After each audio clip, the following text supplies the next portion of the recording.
Good morning. Namaskar.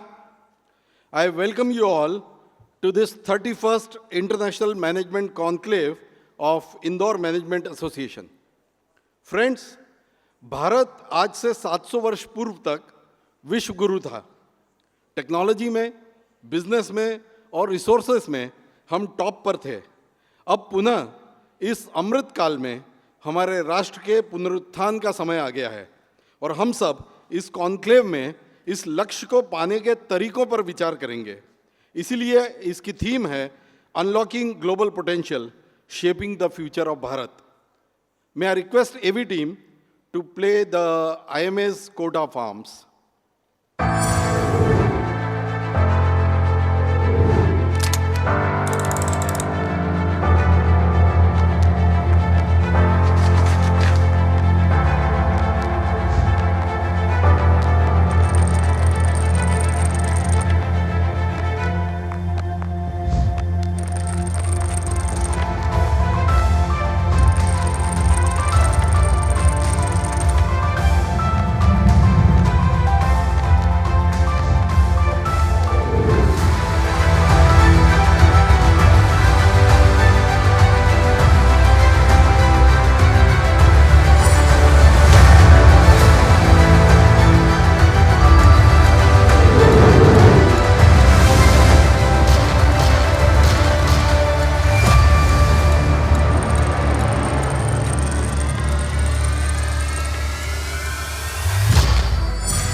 May I now request IMA President, Mr. Akhilesh Rathi, MD of Savit Universal Limited, to escort our eminent speakers of this inaugural session, IMA Chairman and IIM Director in the Dr. Himanshu Rai, and MD and Senior Partner of Boston Consulting Group, Mr. Alpesh Shah, onto the stage, please.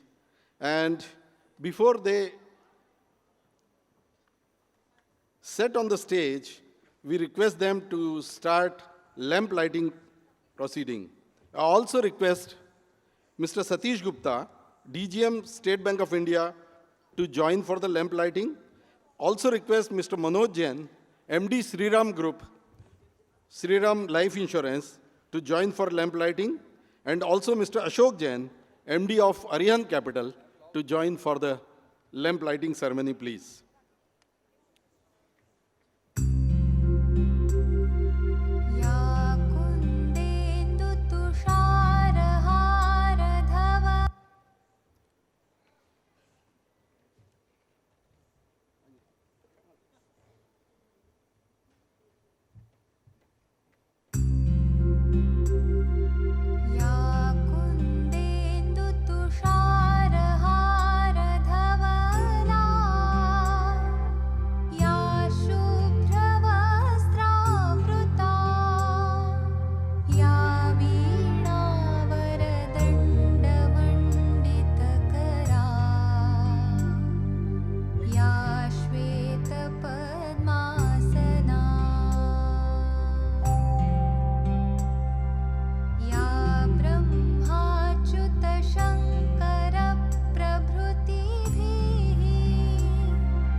Now we move on to our sessions. I request AV introduction of Dr. Himanshu Rai, please.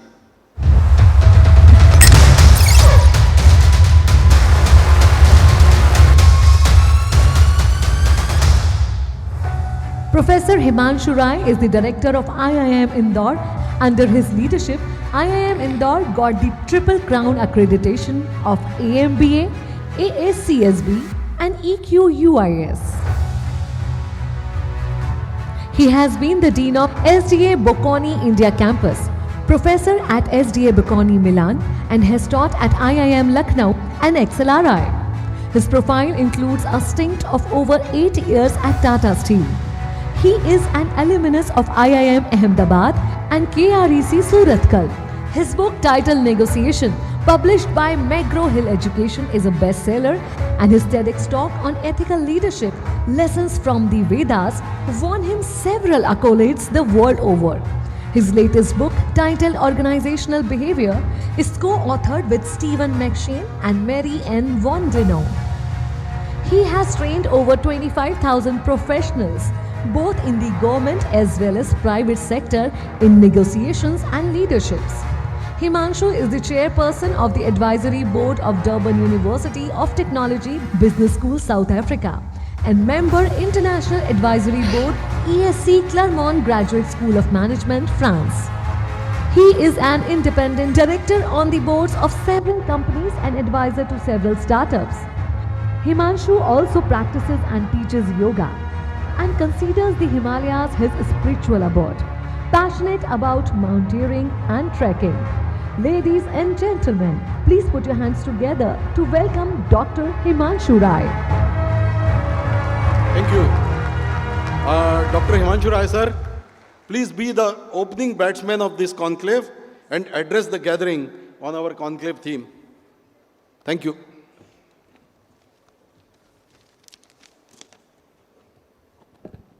Thank you very much for that very interesting and rather long introduction. A very good morning to all of you, ladies and gentlemen. And unlocking global potential and shaping the future of Bharat.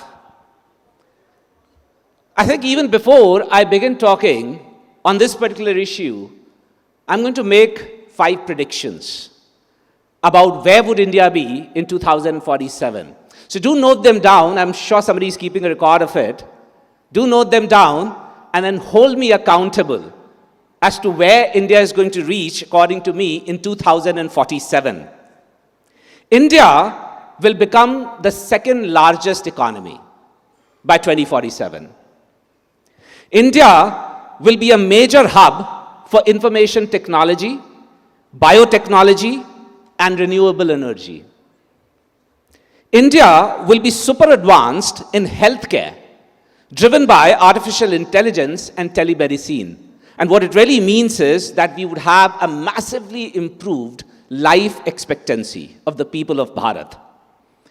India will be a global leader in skilled workforce. And finally, my 5th prophecy is that India would have completed manned space missions, significant interplanetary projects, and would have landed somebody on the moon. In fact, that's likely to happen much before that. And therefore, my talk today is going to be centered around what are the challenges that we might face? What do we need to do about it, and how do we go doing something about it? There's a concept that management education has come up with, and they say that we are living in a Bani world, B-A-N-I. And that is going to pose the biggest challenge to Bharat's journey. The B of the Bani stands for brittle. And that is situations or systems that might appear to be strong, but they're actually brittle and they break down suddenly under stress. For example, the global supply chain. We thought that the global supply chain was very, very solid, but when COVID came in, suddenly that chain broke. And that chain broke to the extent that people had to wait for almost a year if they wanted a new printer. Could you have imagined this 10 years back? Clearly, the systems are not so strong as we thought them to be. The A of the Bani stands for anxious. Constant change and unpredictability is making institutions and people anxious. For example, even in our educational institutions, we are having a big chat about what is going to be the role of the educational institutions, because we are moving towards an autodidactic world. We are moving towards a world where participants are going to choose how they wish to consume education, where they wish to consume education, when they wish to consume education, and in what form do they wish to consume education. And therefore, what's going to be the role of the educational institutions? What's going to be the role of the universities? And likewise, people are worried that AI might take their jobs. And I keep telling everyone, and obviously Alpesh is going to bear me out on that, it is not AI which is going to replace people. It is people who know AI who are going to replace people who do not know AI. And therefore, what you have to understand is that artificial intelligence is a tool, and we need to understand that tool, be it people in education or be it people in the industry. The N of the Bani stands for non-linear. Events or outcomes that do not have a very, very clear cause and effect relationship. Now, I don't want to name countries because I know that I'm being recorded, but you would have found that a war in one country led to the increase in real estate prices in another country. And those two countries are separated by thousands of miles. And the reason was that the people fleeing from the war-torn country were actually putting in their money, clearly not the white money, into the real estate in some other country. And therefore, these non-linear kind of cause and effect are something that can create a challenge. And finally, the I of the Bani stands for incomprehensible. There are some things which we understand, there are some things which we know, but there are some things which are perhaps unknowable. Climate change, for example. Now, a lot of people keep talking about climate change, but what we don't know is that irrespective of what we do, climate change is going to happen. Climate change is happening and it's going to happen. Why? I mean, I'm sorry to be the harbinger of the bad news, but it takes 80 to 100 years for the greenhouse gases to dissipate. So even if I had a magic wand, and even if I were to wave that wand and say, no more greenhouse gases being emitted, even then the climate change will continue to happen. How do we deal with it? Is something that we will need to think about it. However, what is it that we need to do? And can we do something about it? The answer is yes. The one thing that we all need to do is to have an organizational vision and a personal vision. Every time I keep talking about vision, people say, what is the point in having a vision? And I keep reminding them of the story that had actually changed my life. Now, I know that some of you would have heard that story from me. It is a passage from a book called Alice in Wonderland. For those of you who have not read that book, Alice in Wonderland, it's a story of this 12-year-old girl called Alice who walks into a rabbit hole. And when she comes out on the other side of the rabbit hole, she reaches an anthropomorphic world, a world where animals talk just like human beings. And Alice is walking when she reaches crossroads, roads going in multiple directions. And she's confused where to go. Fortunately, she sees a cat coming from the other direction. His name is Cheshire Cat. So Alice asks the Cheshire Cat, where do I go from here? Which road do I take? The cat says, that depends a good deal on where you wish to reach. Alice says, I don't much care where. The cat says, then it doesn't matter which road you take. But that's not the end of the passage. Alice realizes that perhaps this was not the best answer to give. So as an afterthought, she adds, so long as I reach somewhere. The cat says, you will reach somewhere if you walk long enough. There are two messages in the story, ladies and gentlemen. The first message is, if you don't know where you wish to reach, then do anything. यदि गंतव्य की जानकारी नहीं है, तो इंदौर के railway station जाइए, किसी भी ट्रेन पे बैठ जाइए. क्या फर्क पड़ता है कि वो ट्रेन कहाँ जा रही है? But the more deeper lesson is, if you work hard in your life, you will reach somewhere. You will become someone. But is that where you wanted to reach? Is that what you wanted to become? And the day the answer to that question comes as a no, everything that you would have achieved till that point of time in your life will become meaningless. डरा नहीं रहा हूं, कुछ लोग भयभीत लगने लग गए यहाँ पे देखने में. But that's a fact of life. So you need to have a vision. This country needs to have a vision. Your organization needs to have a vision. And what I want you people to do is sprinkle a little bit of imagination onto vision. What imagination? Imagine what kind of a universe would you want to be a part of. Imagine what kind of a universe would you want your children and your grandchildren to step into. Imagine what kind of a universe you would want to leave behind you. And also remember, nobody else is going to create that universe for you. You and I will have to create that universe. When you combine this vision and imagination, that's when you get purpose. Ladies and gentlemen, all of us, including our country, including our organization, needs a purpose. The second thing that we need to do is to introspect. We need to introspect as to what kind of a lifestyle do we need to adopt. Our Prime Minister, Mr. Narendra Modi, has talked about something called Mission Life, lifestyle for environment, where the world, as a response to climate change, is talking about recycle and reuse. We are talking about recycle, reuse, and reduce. And for that, we need to look at our scriptures. Can we reduce our consumption? Can we reduce things that we spend? Can we differentiate between our need and our desire? Because if at all we keep focusing on our desire, like what Gandhi said, this universe has got enough to satisfy every man's need. But this universe will fail to satisfy even one man's greed. Yad jagrito durumudaiti daivam tadu suptasya tathaivaiti. Duram gamam jyotisham jyotirekam tanme manah shiv sankalpamastu. Yajurved says that the human mind, ये जो हमारा मन है जिसको चंचल मन कहा जाता है, ये जागृत अवस्था में भी उतनी दूर चला जाता है जितना कि सुप्तावस्था में. और इस मन में जागृत होती हैं इच्छाएं. इन इच्छाओं को यदि हम अपनी आवश्यकताओं से भिन्न कर दें, then we will realize that we have enough to satisfy our needs. जो हमारी आवश्यकताएं हैं वो सीमित होती हैं, लेकिन जो हमारी इच्छाएं हैं वो असीमित होती हैं. And this is a lesson, ladies and gentlemen, that even I learned during COVID. I used to think of myself as a very minimalist person. मुझे लगता था कि मैं कभी भी अपव्यय नहीं करता हूँ, जितनी मेरी आवश्यकता है तदानुसार कार्य करता हूँ. लेकिन जब कोविड आया तो मुझे भी कुछ समझ में आया. कोविड के पहले मैं कोई भी सूट है ये 2-3 दिन के लिए पहनता था, उसके बाद ड्राई क्लीनर्स को दे जाता था. My shirt I would wear for a day and then I would give it to the dry cleaners. When COVID happened and when the lockdown happened, suddenly there were no dry cleaners. And I realized that I could wear a suit for 7-8 days and it was fine. I realized I could wear a shirt for 2 days and then I could wash it in the washing machine. I didn't need to give it to the dry cleaners. And therefore what I realized was that all of us have the capability of consuming less. And that's when I started looking at my own life. Ladies and gentlemen, one of the axioms that I've lived by, and I would suggest you to look at it, is a Socratic axiom which says, an unexamined life is not worth living.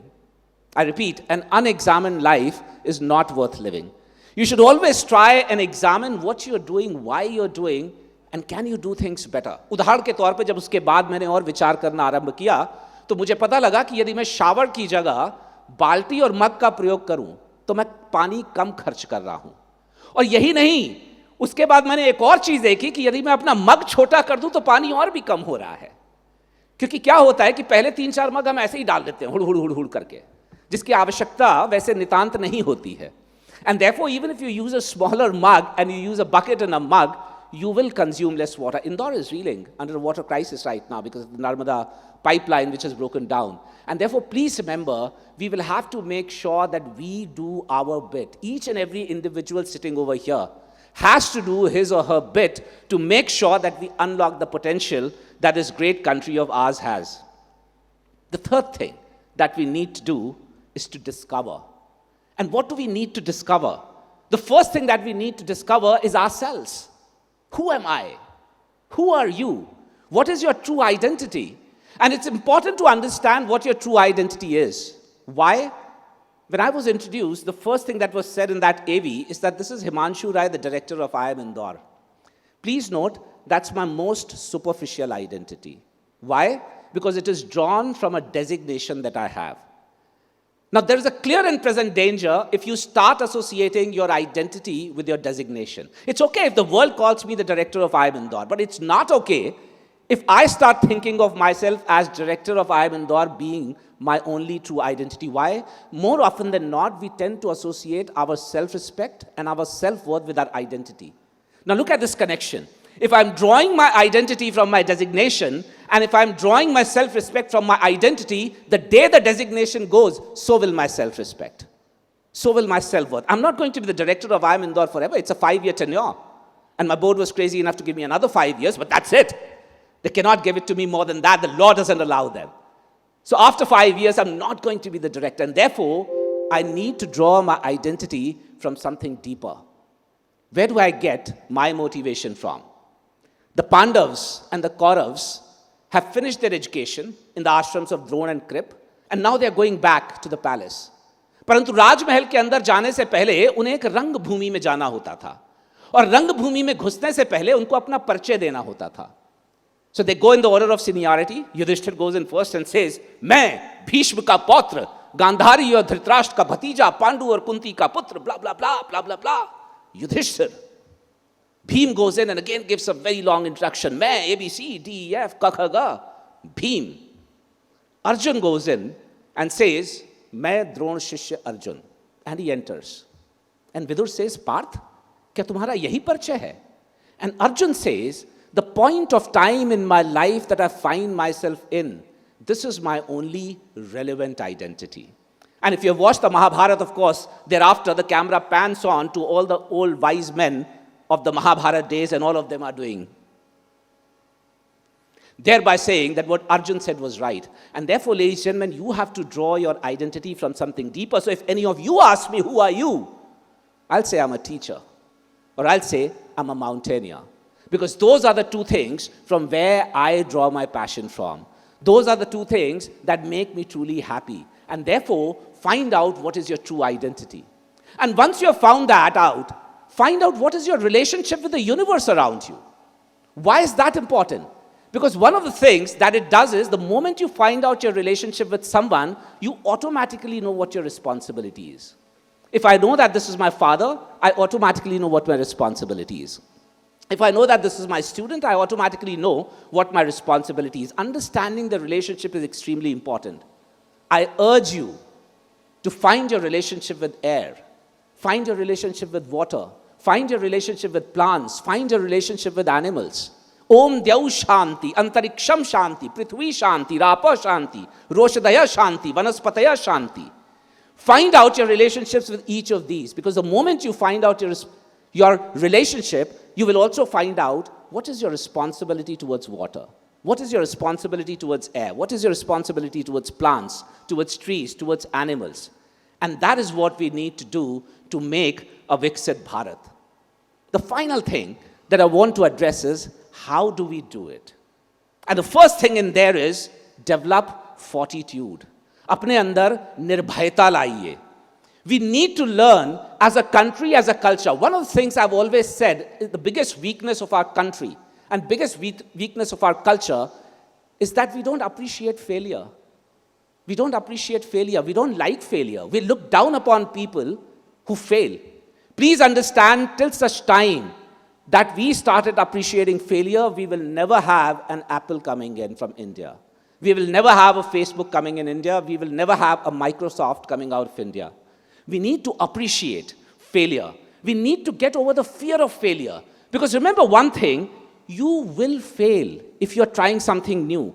If there's anybody who's told you from this stage or any other stage that he or she has never failed, he or she has never fallen, he or she has never stumbled, then he or she is either lying or they have never done anything in their lives, which is new. Only if you're walking on a path which has been walked by millions before, will you not fail, will you not fall, will you not stumble. But if you're trailblazing, you will fall. You will stumble. The problem is not with the falling. The problem is not with the failing. The issue is, do you have it in you to get up again? Uddameni hi siddhyanti karyani na manorathai nahi suptasya singhasya pravishanti mukhe mriga. If a lion were to open his mouth, the deer is not going to come and sit inside. The lion will have to go out and hunt. Why am I talking about lions to a group of people in the Indore Management Association conclave? Because to me, I see so many of my young friends over here, to me, you are the lions and lionesses of my country, who are going to make this country proud, who are going to make this country great again. Now, I don't know how many of you know this, but a lion succeeds in its hunt only once in 4 attempts. Now, imagine you're a lion. You're chasing your prey, you fail. What would a lion do? Would a lion sit down and say, I'm not going to chase again? No. The lion rests a bit, takes a few deep breaths, bhastrika pranayam karta hai, punah daudta hai. The lion fails again, rests again, chases again, fails again, but the 4th time when the lion chases, that's when he gets his prey. And therefore, the moral of the story, ladies and gentlemen, is hard work is necessary, but it is not sufficient. Beyond hard work, you need to have the perseverance. Beyond hard work, you need to have the resilience that even if you fail, even if you fall, you stumble, you get up again and continue walking towards the purpose that you have set for yourself. Two examples which have really made a difference to our country. APJ Abdul Kalam. When he was turned down for the job of a fighter pilot, what did he do? Did he stop? No. He just pivoted around and then got into the space program and built a missile system and also our most beloved president. Dhirubhai Ambani failed several times in a small village in Gujarat, started with a gas station in a country which was so far away, Yemen, and then created a multi-billion-dollar enterprise. These are the examples that we should be looking up to, that even if you fail, even if you fall, you continue to get up and you continue moving towards a purpose that you have set out for yourself. The second way of doing it is reflect. You need to reflect on what does success mean to you. Because many a times we start associating success with certain milestones in our life. And here's a lesson from my life that I want to share with you. I've been fortunate enough to be trained in mountaineering by Bachendri Pal, the first Indian woman who climbed Everest. When I was young, and believe me, I was young once upon a time, I was very competitive. I always wanted to come first in anything that I did. Even when it came to mountaineering and trekking, I wanted to be the first person to reach the next camp. And I still remember this was my third, fourth expedition, and Bachendri was leading it. And this was a rather large group of 20, 25 people that she was leading. And this was the fourth day, and once again, I was the first person to reach the next camp, and I was waiting there with that smug look on my face, waiting for the others to come in. Bachendri walked up to me when they came after half an hour, and she said, Himanshu, why do you come to the Himalayas every year? And that took me aback. I said, Bachendri, what do you mean? You're a friend now, you know me very well. I love nature. I love the mountains. Mera naam Himanshu hai, him ka anshu mein. She said, really? Tell me one thing. Today in our trek, we came across several waterfalls. How many waterfalls did we cross?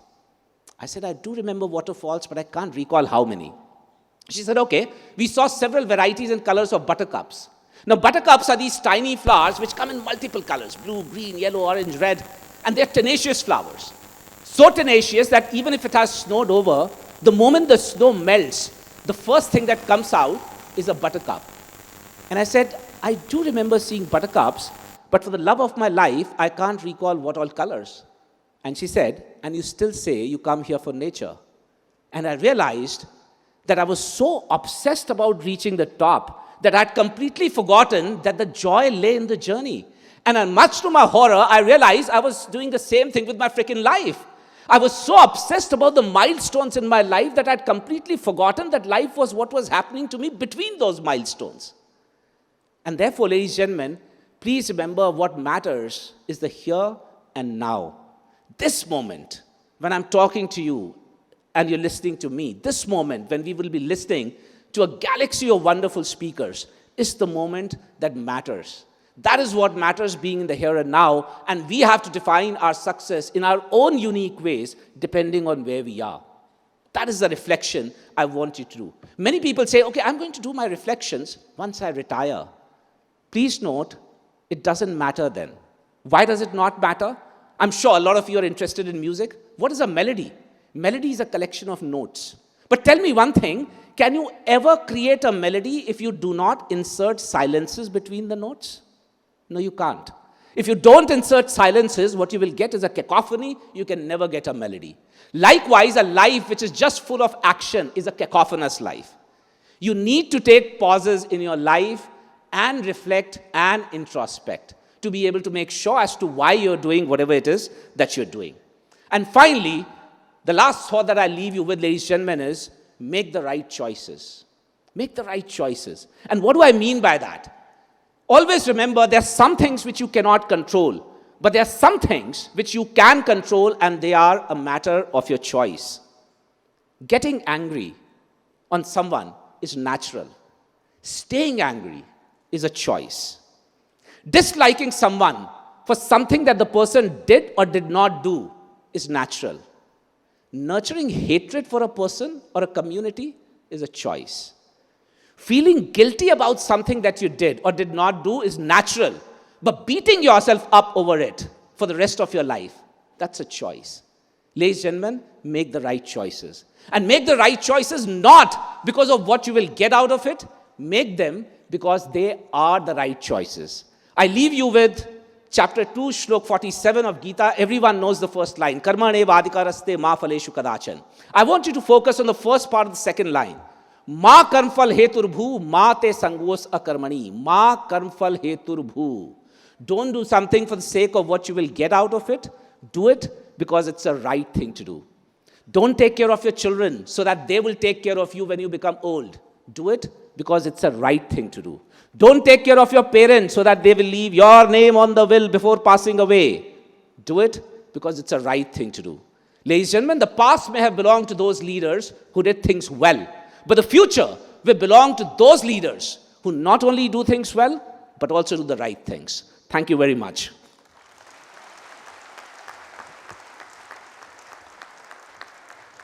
Wow. Dr. Rai, you have set the tone for the 2 days, for this conclave. You have set the theme in the right perspective. In fact, you have given the predictions for 2047. You have given the challenges, and you have also given the action plan. And that is the whole structure of our conclave. Thank you so much for this. May I now invite Mr. Ashok Kumar Sojatia, Chairman of Acropolis Group of Institutions, to present memento to Dr. Himanshu Rai, please.